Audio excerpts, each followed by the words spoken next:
All right, welcome. A number of you have asked me, I don't know, over the past year, maybe even more, um, where do I start? How do I start investing? And so I wanted to make this video and knock down a couple of these questions here. I just want to start off by saying, giving you a quick example. If you had started investing, let's say, $100 a month, even 10 years ago, and you let that money grow up until today, you would be thousands of dollars ahead of where you were, obviously, by never starting. But here's the thing, most people never start because part of the time they're just confused on the different types of accounts. You have Roth IRAs, traditional IRAs, brokerage accounts, 401ks. Most people know what a 401k is, but the point is people are just unsure. They don't train us on or teach us this stuff in school as we're growing up. So a lot of times we become adults and we are sort of ignorant to the fact of, here are these tools that we could use to basically buy our freedom, later in life. So we don't have to work as long or work as, into a time period that we'd rather be doing something else with our, loved ones or whatever. So I just want to say, why is it important to save and invest? The simple truth is, all of us, we lose money. Our money loses value over time due to inflation. A lot of people don't keep track of what inflation is and how powerful it is working against us. But that's why keeping it all in, like I know some people that have a lot of money in savings, right? So over the last 10 years, you can look on this graphic. If you had $10,000 in 2015 in a savings account, 10 years ago, you could have bought $10,000 worth of goods and services, right? Fast forward to today, that same $10,000 in your hand, you can really only buy $7,300 worth of buying power with that $10,000 because the dollar has lost 27% of its value just in the past decade. So people that don't own assets, they are actually going backwards. You're actually getting poorer every single year. So investing allows us to grow our money faster than inflation through things like compound growth and asset appreciation. It's kind of like planting a tree. Like the earlier you plant the tree, the more it's going to grow over your lifetime, just like your accounts. Even small investments today can turn into big numbers over time, thanks to compounding. So whether you're saving for retirement, a house, or building, financial freedom in the future, investing is how you make your money work for you.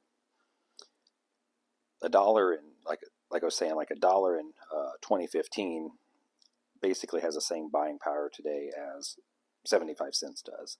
So let me see my other graphic here. Yeah. So let's say you had that $10,000 10 years ago, and you simply put it in the S&P 500. You could put it in a low-cost index fund and just let it grow. Don't touch it, ups and downs. Here's what it would do. So I looked it up, and over the last 10 years, the S&P 500, which is the top 500 companies in America, so you can buy one ticker symbol that encompasses all 500 companies, right? So the average rate of return over that decade was 13.8%. And if you look at the bottom here, the contribution amount is zero. So you didn't add another dollar to it. You put 10 grand in, you didn't do anything. Today it's worth $39,437, as opposed to putting 10 grand in a savings account and its buying power being worth $7,300. So the next question is, if I can get back to it, what types of accounts are out there? So you have brokerage accounts, Roth IRAs, traditional IRAs, 401ks, and we'll start first with the brokerage account because it's the most basic and most flexible, I guess you would say, account. So a brokerage account, the characteristics are, there are no contribution limits. It doesn't matter if you have $1 or $1 million or more. You can start a brokerage account. You can start it for free with Fidelity or Robinhood or whatever. You actually need $0 to start, but there's no contribution limits. You can can access your money at any time. The downside is, which it is what it is capital gains. So let's say you had 10 grand. You bought Amazon today with the 10 grand. You got however many shares. 6 months from now, it's gone up in price. It's now worth $15,000 in your account, not just 10. So if you sold those shares at this point, you would have to pay capital gains taxes on the $5,000 of gains that you took on. And if your effective tax rate was 20%, then you would keep $4,000 and you would pay $1,000 in taxes. So you would still benefit by a $4,000 margin. Within a brokerage account, you can buy and sell stocks, ETFs, other assets anytime, and you can withdraw your cash at any time. Like we spoke about, capital gains taxes are there if you take profits. Let's say you bought Amazon today and for 10 grand, and 5 years from now it's up to 100 grand. You've 10 times your money. You don't pay any taxes on that until you start selling the shares, and you will only be taxed on the difference between what your cost basis was and what you sold it for. So your brokerage accounts are perfect for short-term investing.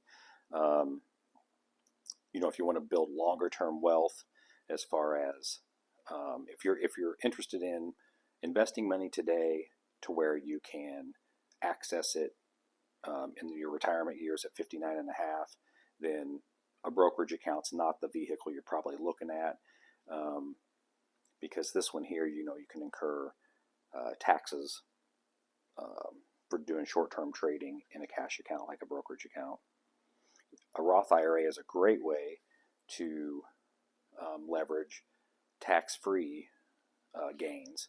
So let's say you have, if you're 49, if you're below 50, you can contribute $7,000 a year into a Roth IRA. Now there are limits as far as like what you earn. So let's say you make more than $150,000 a year, then you wouldn't be able to contribute into a Roth. If you make less than $150,000 a year, you can contribute up to $7,000 in a Roth. If you're 50 years of age and older, you can contribute $8,000 a year into a Roth. And what's awesome is, let's say you put the $8,000 a year in this thing, you fast forward 20 years, and you might have $500,000 in gains. When you take that money out, you're paying $0 in taxes, because with a Roth, all the growth is not taxed. So that's the beauty of, if you have the ability to contribute to a Roth and you would like to access that money, at 59 and a half and beyond, then a Roth would be a great vehicle for someone with that frame of mind. An IRA, you have traditional IRAs, which, let's say you make more than the $150,000 a year as a single person. I don't think I mentioned this. If you're married, I believe the cutoff is $264,000 for a Roth. So if a husband and wife or whomever, a couple, make more than $264,000, then they're not eligible for a Roth. But people are eligible for a traditional IRA, and the contributions that you put into your IRA are actually tax deductible on your taxes. So that's something to think about if you're not eligible for a Roth. Another great thing about IRA, a number of you know that I used to work at a phone company before I came to the power company, and I had an old 401k. So what's awesome about an IRA is, let's say I had an old 401k, at a previous employer, and I go to a new employer.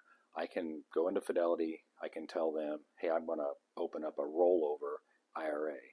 So I can roll the money from the old 401k into a rollover IRA, and then I can invest in anything I want. I can buy Microsoft, Tesla, I can trade options, I can do anything I want with that money once I roll it into a rollover IRA.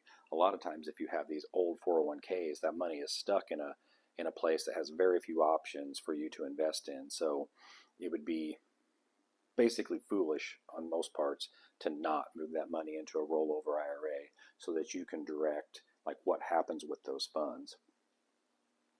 Like we see here, the characteristics are, you contribute pre-tax money, the money, the taxes are deferred. So right now, like I trade stocks and options inside my rollover IRA, and I've made hundreds of thousands inside that IRA. I've paid $0 in taxes. I will only pay taxes whenever it's time to pull that money out and pay myself. So it will be taxed as ordinary income whenever that day comes. And as you can see here, it says the withdrawal age is, I don't know why it says withdraw at 59% pay taxes. So really at 59.5, just like the Roth, that's when you can begin pulling that money out and not pay like a penalty for like early withdrawal. So we talked about Fidelity. Maybe before I talk about this, I will say if any of you have opportunities to contribute into 401ks where you work, if your company does matching, I would always put at least the minimum amount in to get the match from the company. Like the company I work for, as long as I put 6% in, they will put in 4.5%. So really, let's say you make 100 grand a year. We'll use that for easy math. As long as I put in 6 grand, they're going to put in 4,500. So that means 10,500 a year would be going into a 401k, where I'm only putting in 6,000 of the 10,500. So just keep that in mind. Like if you have that opportunity to get the free money from the company, I would do so. Okay, so back to this. So Fidelity. So when you go to the Fidelity website, you're going to have this screen here where it says open an account or I need guidance. I would choose open an account because we're going to direct what happens with this account. Slide over to next slide here.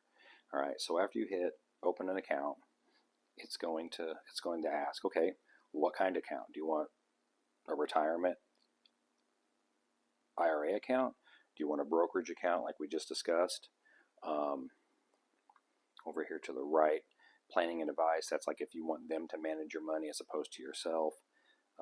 Health savings accounts are also managed within Fidelity.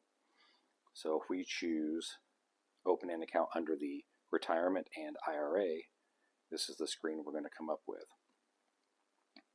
So it's going to give you the options. Is it a rollover IRA, which is like I discussed, like where my former employer, had a 401k. I rolled that into a rollover IRA. You pay no taxes when you roll that over. As long as all the money goes from the 401k account into the rollover account, no taxes are incurred, and then you're able to invest that money however you see fit. Roth IRA is what we discussed earlier. If you want to, below 50 years old, you can put in 7,000. Above 50 years old, you can put in 8,000 a year, and all of that you get to enjoy tax-free growth potential. And then a traditional IRA for the people that make too much to utilize a Roth, you could choose a traditional IRA, and then you would be able to contribute to it. And like I said, that the money that you contribute to it, you would speak to your tax advisor, but that would become tax deductible on your taxes at the end of the year. Let's say you chose the brokerage account. It's going to say, let's open your brokerage account. And any of the ones that you choose, it's going to bring this window up. It's going to ask you, are you already a Fidelity customer? No, I'm not. And so if you click yes or no, if you click yes, it's going to take you to the login page and you'd put in your login credentials. If not, you click no, and it'll step you through it's just like any other financial institution. It needs to know your name, your address, your date of birth, your social security number, because all financial institutions have rules that they need to live by called KYC, which is know your customer. So and it goes really fast. Like you can step through these things and fill this out probably like in 3 minutes, and they can create whichever account type that you choose. It will be created in a matter of just moments. So let's see. So basically you're choosing, are you going to choose a short-term investing account, or are you going to choose, let me get back to Yeah, so your short-term investing is your brokerage account. Your longer-term retirement investment options are the other three: the Roth, the IRA, and then the 401k. So really, what I just want to say in closing is, the bottom line is, you don't need to be rich to start investing. Anybody, um, my daughter has 2 investing accounts. My son has 3 investing accounts. My daughter's now, what is she, 15, and my son is 18, and they've had investing accounts for a couple of years. And just remember, every dollar that you invest today, literally, it's buying you freedom later. You know, the freedom to work less, retire early, and live a life, sort of on your own terms. So I just want to encourage anybody who, made it this far, figure out which account type is best for you, and then I can make further videos as far as like, okay, once I have an account created, how do I fund it, and how do I choose investments that fit my, risk profile and my, I guess, my investing characteristics. So anyway, I hope you enjoyed, and speak to you soon.